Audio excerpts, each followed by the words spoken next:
Red book లో నేను ఏం చెప్పా? రెడ్ బుక్ గురించి నేను చాలా క్లారిటీ ఇవ్వాలనుకుంటున్నాను ఈరోజు. నా ప్రతి స్పీచ్ చూడండి, ఎవరైతే చట్టాలు ఉల్లంఘించి కార్యకర్తల్ని ప్రజల్ని ఇబ్బంది పెట్టారో వాళ్ళని నేను వదిలిపెట్టాను అని స్పష్టంగా హామీ ఇచ్చాను. మళ్ళీ రిపీట్ చేస్తున్నా, చట్టాలు ఉల్లంఘించిన ఓకే. జోగి రమేష్ గారు అబ్బాయి ఏం చేశాడో ప్రజలు తెలుసుకోవాలి.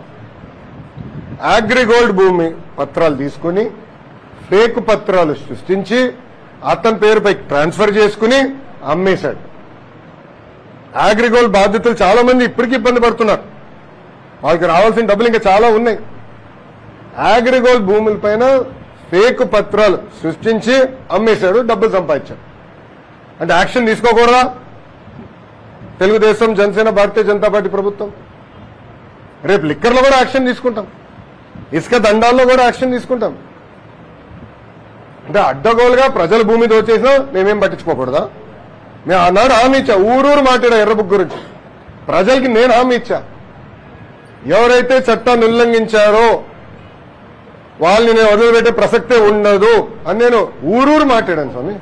ఎర్ర బుక్ పట్టుకుని తిరిగా చూపించా ప్రజలకి. అందుకే ప్రజలు మాకు అంత అద్భుతమైన మ్యాండేట్ ఇచ్చారు. దాని ఒక్కోళ్ళే కాదు, అందరం కలిసికట్టుగా పోరాడడం. దాంట్లో భాగంగా రెడ్ బుక్ ఒక మ్యాండేట్ మాకు. నేను ఊరూరు చూపించా రెడ్ బుక్. నేను ప్రతి పబ్లిక్ మీటింగ్ లో చూపించా. ప్రజల నిన్న ప్రతి నియోజకవర్గంలో మేము గెలిచాం. సో ప్రజలు మాకు అంత క్లియర్ మ్యాండేట్ ఇచ్చారు.